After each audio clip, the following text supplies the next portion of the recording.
As soon as I knew what cars were, I was into cars. I actually wanted to be a car designer when I was a kid.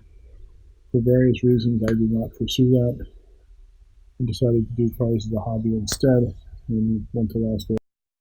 I am a personal injury attorney in New York City. I have people who come to me, usually through other attorneys who've been involved in accidents where they've sustained injuries.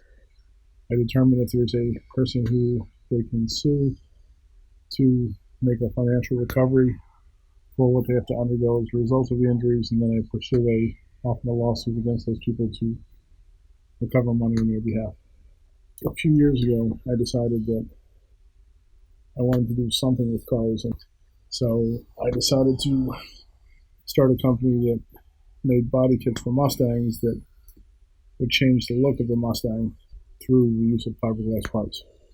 Body kit is something where certain parts are removed from the stock Mustang, such as the hood, the bumper covers, and the side skirts, and they are replaced with pieces that I've designed that bolt into the same location. I felt like it was an unloved late model Mustang, and something could be done to it to make it much more attractive, so that's what I wanted to do.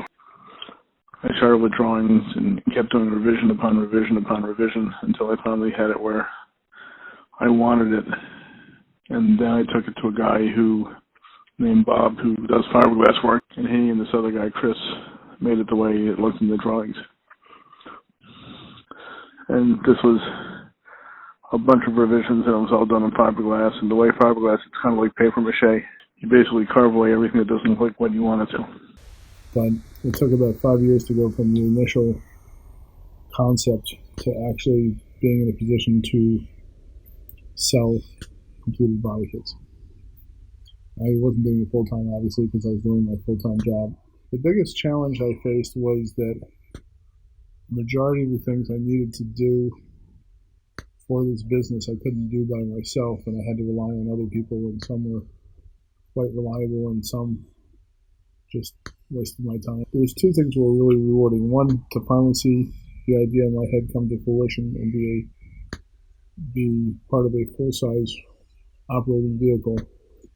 And the second thing that was very rewarding is I've taken the car to a couple major car shows, and a number of people have complimented me on the design and said that they really liked it.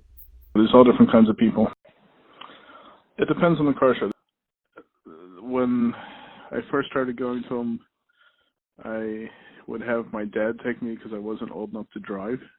It's usually held in either a parking lot or a field, often a parking lot, and it's blocked off. So, I mean, although the people who are in the show can drive there, you don't have like people driving through it with a high rate of speed, and you don't have like minivans or SUVs or sedans for the most part. They're usually like cars that are like special in some way, and most of them are quite fussed over. People spend a lot of time washing and waxing them and making them look like better than new. Like before, like major car shows like Mustang Week at Carlisle, I'd probably be putting in 25, 30 hours a week. I've learned a lot about cars and Mustangs and developing body kits in the process. My next big challenge is to learn how to take all this and make it into a viable business.